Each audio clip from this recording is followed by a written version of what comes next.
Chapter 1. Megan put her finger to her lips, shushing the group scurrying about, gathering supplies. Everyone froze, nodded, and quietly took their designated positions. Megan's heart raced as she peeked out the window. They were coming. Wyatt had gone over the plan so often over the last few days, she thought she was prepared.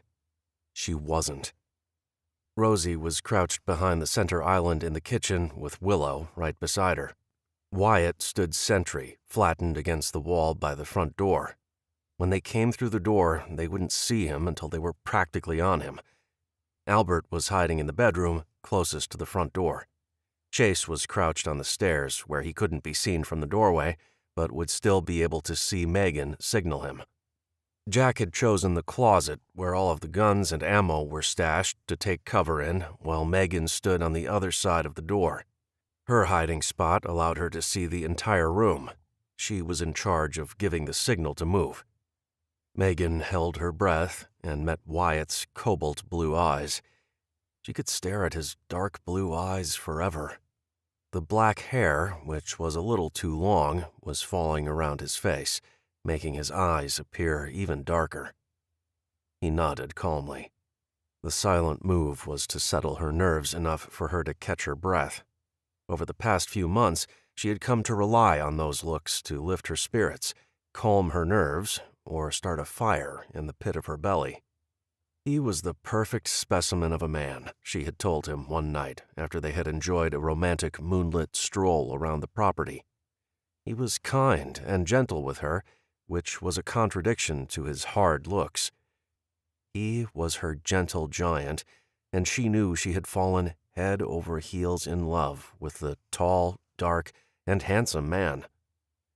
Megan looked around the room and thought about how much work had gone into making it such a comfortable place to live. Over the past 6 months, she and her daughter had been made to feel like a real part of the family instead of outsiders. Before the EMP, the world had been hectic and technology-driven. Humans spent more time staring at their cell phones and tablets than they did enjoying each other's company. With no electrical power, the world had reverted to a much simpler life where family and friends were everything. Megan often wondered how she ever thought she'd survive on her own. High-stress situations always made her reflect on her life. People said their lives flashed before their eyes when they encountered near-death experiences. Now she understood what they were talking about. Times like these always brought out little snapshots of the past, flashing through her mind like a slideshow. It made her smile. Catching herself daydreaming, Megan brought her attention back to the situation at hand. This was it. It was the moment they had been waiting and planning for. Megan closed her eyes, adjusted the hat that was secured on her head, and waited. "They're here," Wyatt whispered to no one in particular. Duke barked, sounding the alarm that intruders were coming in. "Now!" Wyatt shouted. There was a flurry of motion as 2 people came through the doorway, causing everyone to spring into action at once, which sent Duke into a frantic state of barking and spinning around. He didn't know who to pounce on first. "Surprise!" Caitlin screamed as all of the adults jumped out of their hiding places. Her best friend and the only kid she knew, Ryland, hooted with laughter. Megan rushed over to her daughter. Wrapping her arms around her, she squeezed her tight before kissing her forehead. "Happy birthday, baby!" Caitlin stood in the doorway, looking dumbfounded. Her dark hair was still plastered against her face as she took in long, deep breaths. The rest of the group circled around her, hugging her and affectionately rubbing her head. "Oh my gosh!" she exclaimed. "You guys scared me!" Ryland was clearly proud of himself. "Gotcha!" Everyone burst out laughing. Megan grabbed Caitlin's hand and pulled her to the center of the downstairs living area. "Come see!" Caitlin's eyes widened at the elaborate decorations that covered the kitchen table. There were paper chains made from magazine pages draped around the table and along the stair rail to the upstairs. Brightly colored cloths had been cut into strips and hung from the chandelier to resemble streamers. The table was covered with a pretty flowered tablecloth. Pine cones were arranged in a teepee on the table with bits of ribbon wrapped around the centerpiece. Candles placed inside empty jars with rocks covering the bottom were scattered around the room. 2 more jars sat on either side of the pine cone centerpiece. They were filled with flowers cut from cardboard and colored with crayons in a variety of pastel colors to look like bouquets. Megan watched her daughter's face light up as she took in the elaborate display. They weren't able to find any of the traditional birthday party supplies, but together they had come up with some creative ideas. "This is so cool!" Caitlin touched one of the cardboard flowers.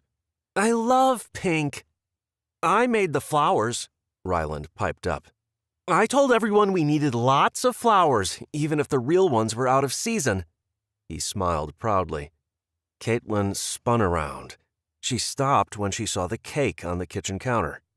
Megan watched as the emotions crossed her daughter's face. The cake was plain. They knew it, but there was little they could do to make it look like a traditional birthday cake. "Rosie made you a cake, and we have a feast planned," Megan told her, gently turning her back to the table. The 8-year-old girl smiled. The smile was forced. Megan knew her daughter was hoping for a chocolate cake, but they had not been able to find any chocolate. The baking chocolate they had in the pantry was long gone. There had been a few birthday celebrations since Megan and Caitlin had come to live at the lodge, which depleted the supply. The last of the chocolate powder had been used for their harvest celebration. They had been splurging, celebrating small successes, and were running out of the little luxuries like sugar, chocolate, and even coffee. They all pretended like it didn't bother them, but it was an adjustment. Chocolate made the world a little better, but it was disappearing quickly. "Let's get your party hat on," Megan exclaimed, hoping to lift Caitlin's spirits. The cone-shaped hats looked like traditional birthday hats, but were made from magazine pages carefully folded together. At the top of each hat, wildflowers created a tassel of sorts. It was very comical and made everyone laugh. Each hat had a length of paracord attached to hold it secure on the head. Even Duke had a hat. Wyatt handed out half sticks of gum, and everyone hustled outside, chewing and laughing.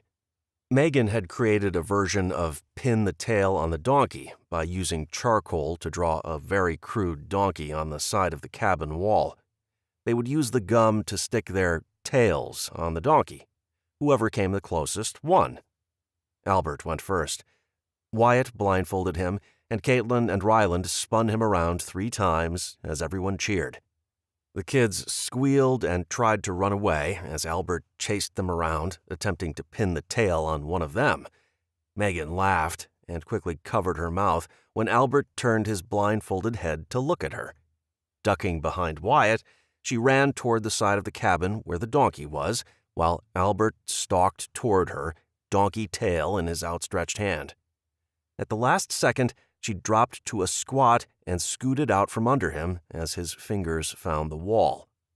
Pressing the gum into it, he stepped back, whipping his blindfold off. He'd pinned the tail to the donkey's nose. There was a mix of booing and cheering as Albert turned around to take a bow, while Chase clapped him on the back.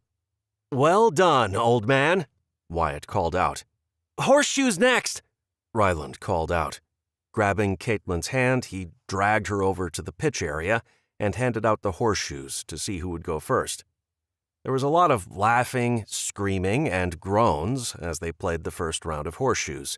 Ryland had become very good at the game and managed to win almost every time. Megan tossed her horseshoe and sighed when it missed the mark by several feet.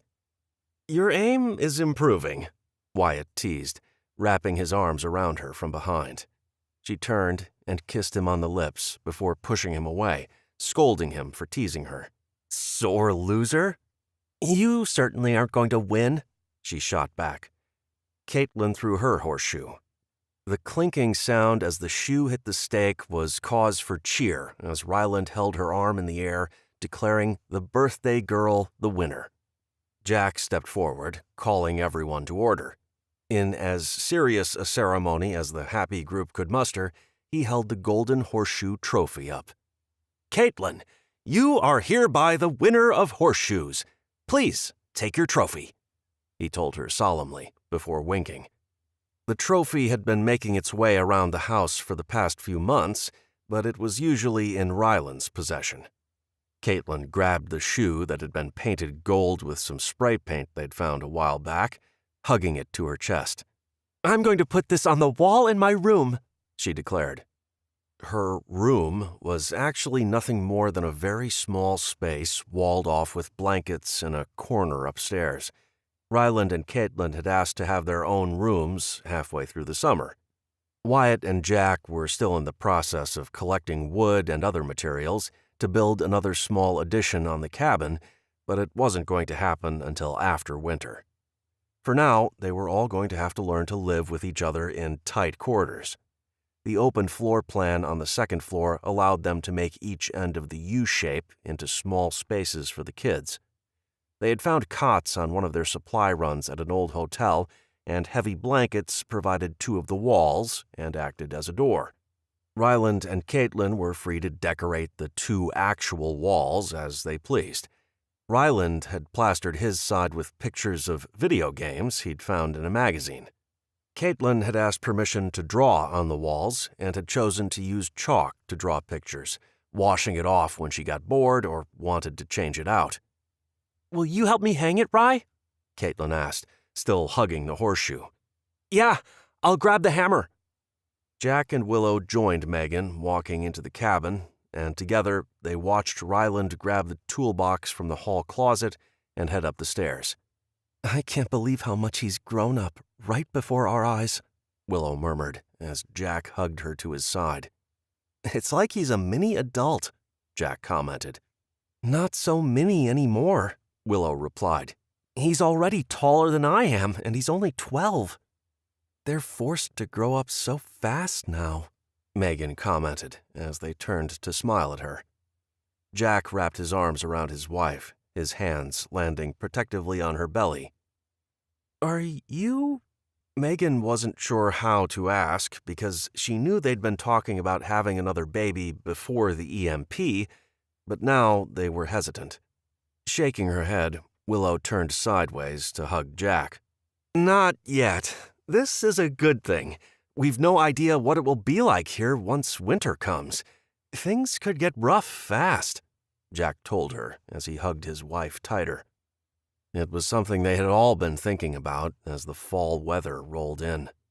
They knew there would be a lot of snow and it would be cold. They had planned and prepped and now had to hope for the best. It would be a true test. If they could make it through their first winter on the mountain, they knew they could survive anything.